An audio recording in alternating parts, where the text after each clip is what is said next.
అప్పుడు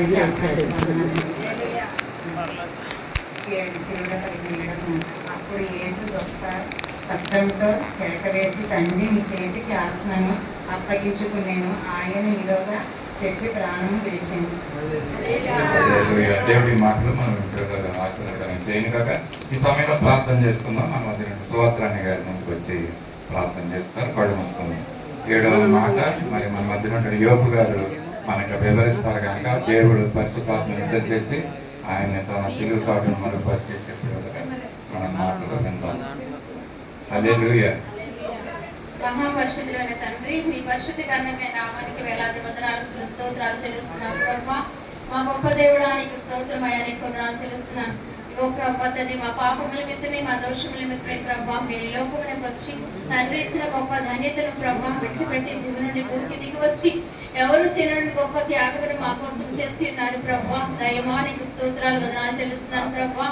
నైనా ఇగో తండ్రి, నైనా మేమైతే ప్రభా చక్కటి చల్లని వాతావరణంలో నీ ఒక మాటలు మేము జ్ఞాపకం చేసుకుంటున్నాం ప్రభా. మీరైతే మా కోసం ప్రభా మండటెండలో ప్రభా తన అనేకమైన శ్రమలు, నిందలు, అవమానాలు భరించారు ప్రభా. నయనానికి స్తోత్రాలు చెల్లిస్తున్నాం.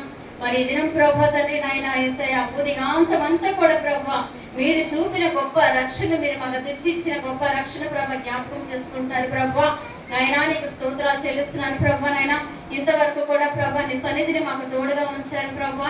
ఇగో తండ్రి నాయన బిడ్డల 6 మాటలు కూడా ప్రభా తండ్రి నాయన నీ మాధుర్యమైన మాటలు, మీ అమూల్యమైన మాటలు ప్రభా వివరించారు తండ్రి. వారికి ఇచ్చిన నీ పరిశుద్ధాత్మ సంస్కరణ బట్టి మీకు లెక్కలేని స్తుతులు స్తోత్రాలు చెల్లిస్తున్నాను ప్రభా. 7వ మాటగా ప్రభా తండ్రి నాయన ఇగోనైనా నా ఆత్మను ప్రభా అప్పగిపుచ్చున్నాననేసి ప్రభా మీరు చెప్పి తండ్రి నైనా తలవంచి నైనా ప్రభా నైనా మీరు తండ్రి నైనా మరణించారుగా ప్రభా. పునరుద్ధానుడై కూడా ప్రభా నైనా మీరు లేచున్నారు ప్రభా.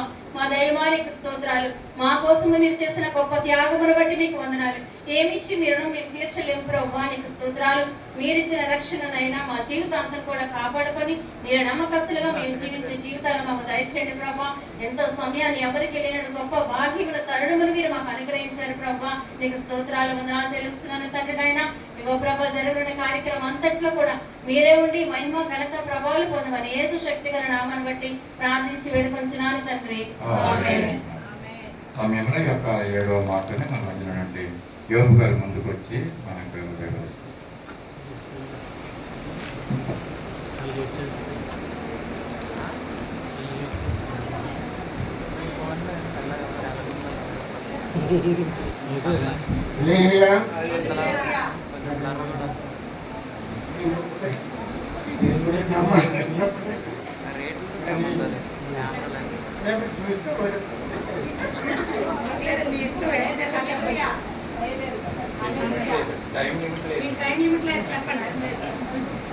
మొత్తం ఎంత చెప్పిన నా ఇష్టమే. దేవుని స్తోత్రం. హల్లెలూయా. మరి యేసుక్రీస్తు వారు చెప్పిన ఎన్నో మాట, 7వ మాట మాట్లాడుకుంటూ రిఫరెన్స్ రాసుకునండి. మరి అది చెప్పాను. మరి మీరు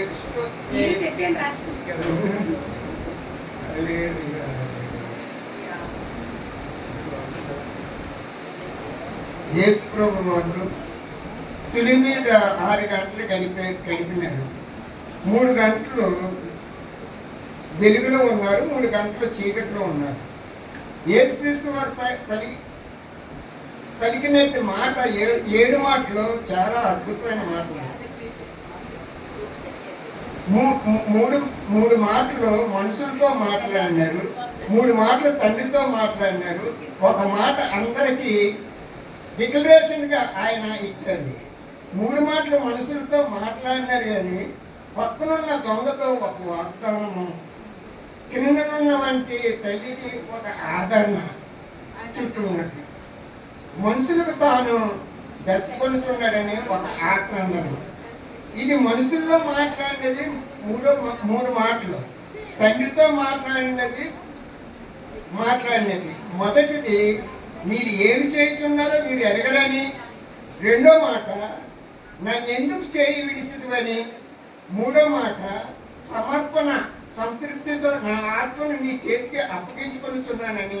అయితే ఒకటి ఆయన డిక్లరేషన్గా చేశాడు, నీవు ఇచ్చిన పని సంపూర్ణంగా చేశాను, యోహాను సువార్త 17:4 అంటాడు, చేయుటకు నువ్వు నాకు ఇచ్చిన పనిని నేను పరిపూర్ణంగా నెరవేర్చి భూమి మీద నిన్ను మహిమపరిచిని.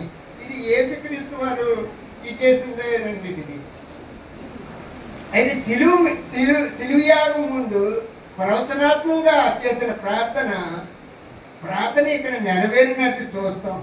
యేసుక్రీస్తు ప్రభు వారు మొదటి 3 మాటలు చుట్టూ ఉన్నటువంటి మనుషుల గురించి ఆలోచించారు. మొదటి మాట, తండ్రి వీరు ఏమి చేయుచున్నారు వీరు ఎరగరని చుట్టూ ఉన్న మనుషుల గురించి ఆలోచిస్తున్నారు. రెండవది, ప్రక్కన ఉన్నటువంటి దొంగకి ఒక వాగ్దానం ఇచ్చారు, నువ్వు నాతో పరదేశం ఉంటావని. మూడవది, క్రిందనున్నటువంటి తల్లికి ఆదరణ ఇచ్చాడు, వ్యవహారం చూసుకుంటాడని. మొదటి 3 మాటలు చుట్టూ ఉన్న మనుషులకి, చివరి 3 మాటలు తన గురించి మాట్లాడుతున్నారు. ఐదవది, నేను దప్పుకొనుచున్నాను, తన శరీరం గురించి తన శరీరం నుంచి చెప్తున్నారు. ఆరవది, సమస్తమైనది తమకు ఇవ్వబడినటువంటిది పని. మూడవది, నా ఆత్మ నీ చేతికి అప్పగించుకున్నాను. 4వ మాట, నా దేవా నన్ను ఎందుకు చేయి విడిచింది అనేది 7 మాటలు ఒక ఆయన ఈ విధంగా అన్నాడు.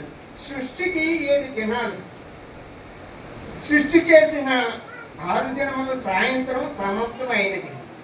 యేసుక్రీస్తు 6వ మాట శిలువ మీద సమాప్తమైనది.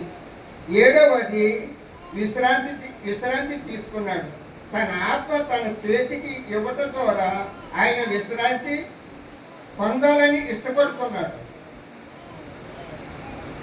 కాబట్టి ఈ సృష్టి క్రమానికి అనుగుణంగా ఉంటుంది. ఈ 7 మాటలో చాలా మంది భక్తులు చెప్తూ ఉంటారు.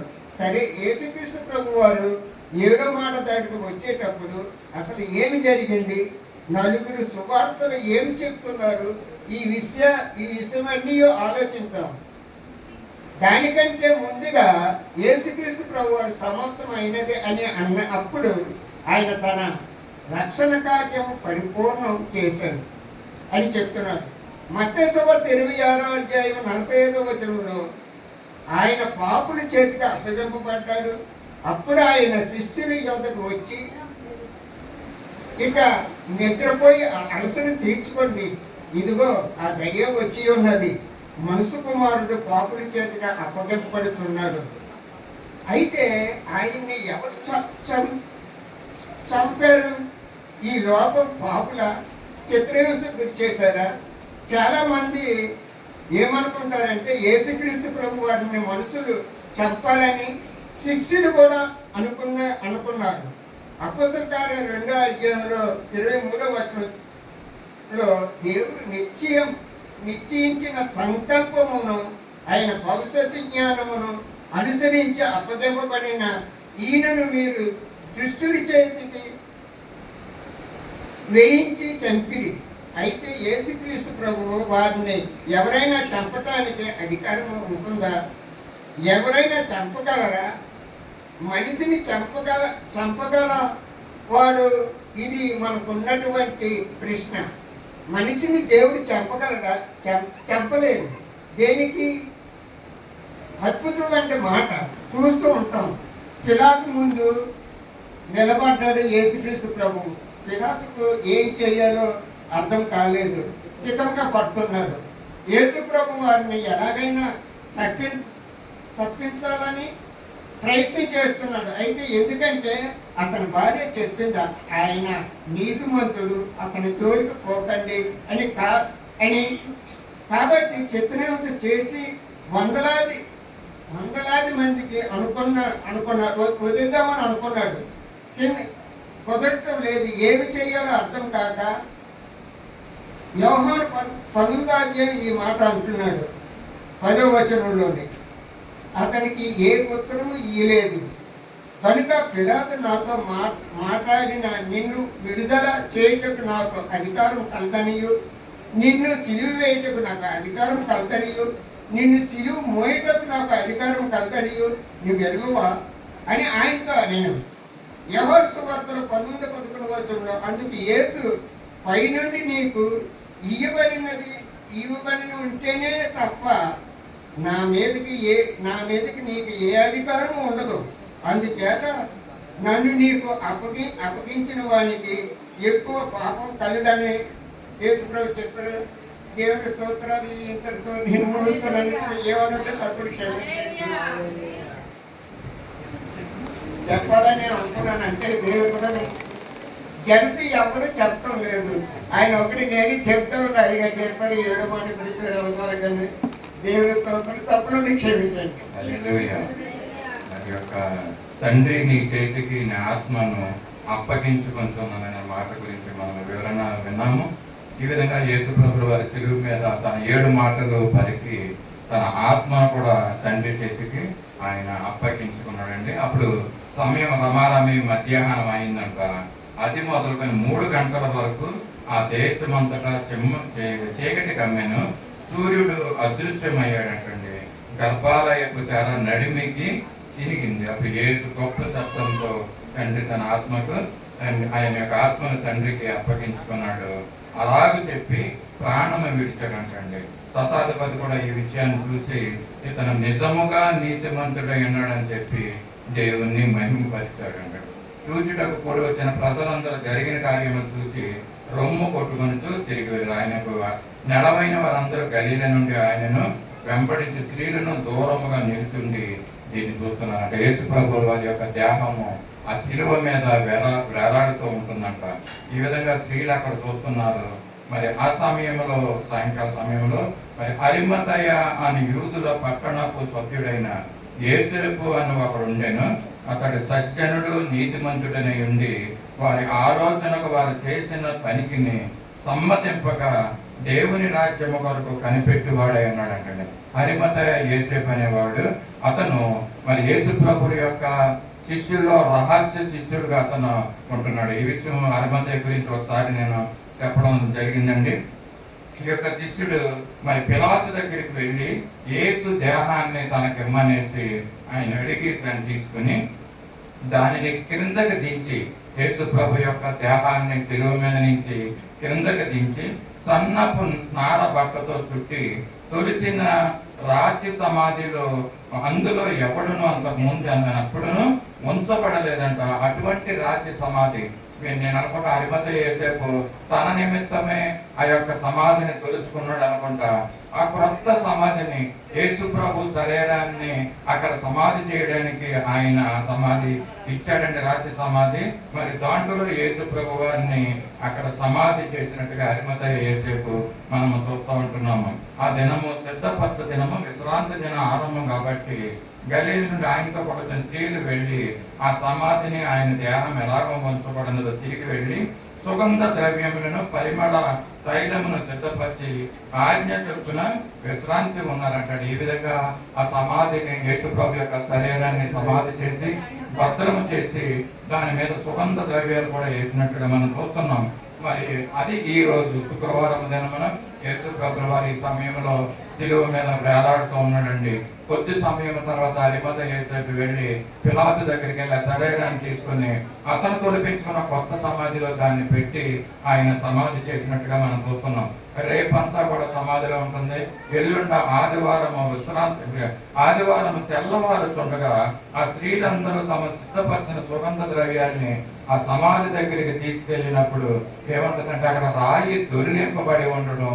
మరి ప్రభు అయిన యేసు దేహము వారికి కనపడలేదంట. వారికి ఏమి తోచకుంటున్నప్పుడు ప్రకాశమైన వస్త్రాలు ధరించిన 2 మనుషులు వారి యొద్ద నిలబడి భయపడి ముఖమును నేల మోపి మీరు సజీవుడైన వారిని మీరెందుకు మృతులలో వెతుకుతున్నారనేసి ఆ యొక్క దూతలు చెప్పడం మనం చూస్తాం. యేసు ప్రభుల వారిని సమాధి చేసిన తర్వాత ఆ ఆదివారం దిన తిరిగి ఆయన పునరుద్ధానుడై అది లేస్తాడండి.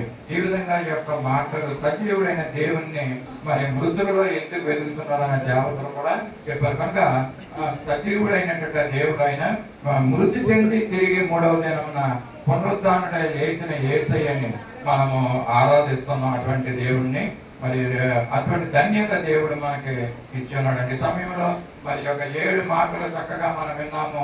ఆయన సమాధి చేయబడ్డాడు, తర్వాత 3వ దినమున తిరిగి లేచి పునరుద్ధరణాడనేసి మనం తెలుసుకుంటున్నాం ఈ మాటల ద్వారా. ఈ సమయంలో మరి 7 మాటలు తెలియజేసిన ఈ వక్తలందరికీ కూడా ప్రభునామలో వందనాలు తెలియజేస్తున్నాను.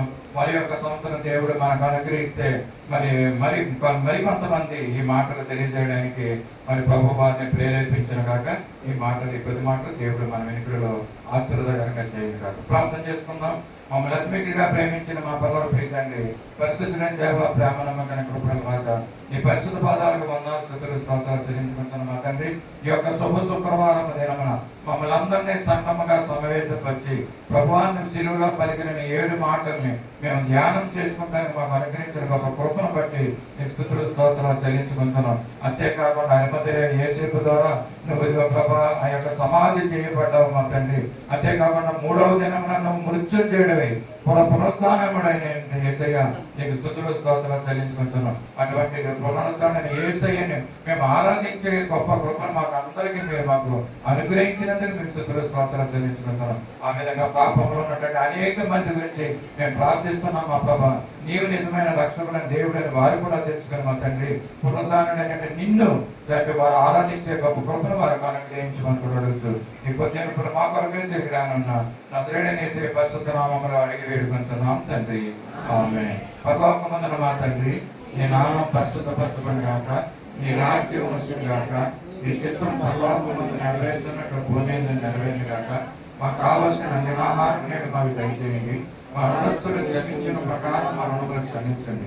మమ్మల్ని సోదరులను తప్పించండి. ఎందుకంటే రాజ్యము, బలము, మహిమ నిరంతరం ఏమైనా తండ్రి, ఆమేన్. మన పరమ తండ్రి అయిన దేవుని దివ్యమైన ప్రేమ, మన ప్రభువును రక్షకుడైన యేసుక్రీస్తు యొక్క కృప, సర్వసత్యములోనికి నడిపిస్తున్న మన పరిశుద్ధాత్మ యొక్క అన్యోన్య సహవాసము తలల వంచిన మనందరికీ సార్వత్రిక సంగములకు సత్య సువార్త సహవాసమునకును ఇప్పుడు ఎల్లప్పుడూ సదా తోడై ఉండి కాపాడును గాక. ఆమేన్. ఆశీర్వాదముల్ ఆమేన్. వర్షింపచేయుమిస్వా ఆశతో నమ్మియున్నాము నీ సత్యవాగ్దానము ఈ మహిమేద కృమ్మరించుము దేవా, కృమ్మయ ప్రేమ వర్షంబు కృమ్మరించుము దేవా, ఆమేన్. అందరికీ వందనాలు.